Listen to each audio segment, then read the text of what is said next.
Last summer I spent part of my holidays in Northumberland, and what a lovely county it is. You will say not as beautiful as Derbyshire, but lovely all the same.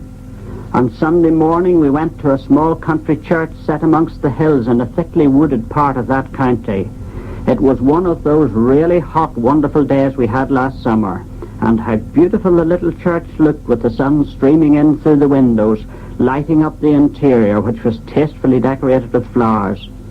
As 11 o'clock drew nigh, there was a rustling at the back of the church, and a dignified gowned figure of a man proceeded up the aisle, and then faltered as he reached the raised dais, recovered and turned round, and it was then that I realized he was blind, and learned afterwards that he had been so since birth.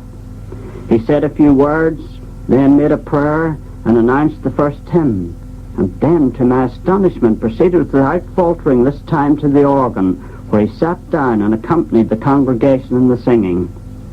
What great talent he had! He had the touch that few of us could achieve after a lifetime's experience, and as well he sang, putting his whole heart and soul into it. After the singing he returned to the lectern and read from the Bible in Braille with such beautiful diction.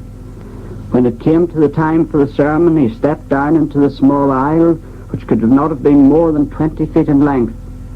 He walked forwards down the aisle and then backwards, stopping at intervals for a minute or two while he unfolded his message that day. I thought how intimate and friendly the whole atmosphere was. It was a one-man band that Sunday morning, but what a band.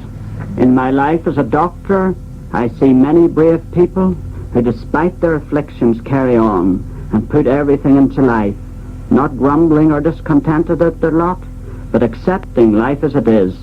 They have a wonderful zest for living. And so it was with this man.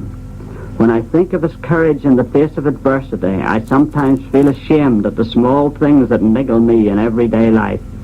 I have listened to many sermons in my time, but that man's presence, example, and deep faith impressed me so much, an impression that will remain with me probably as long as I live.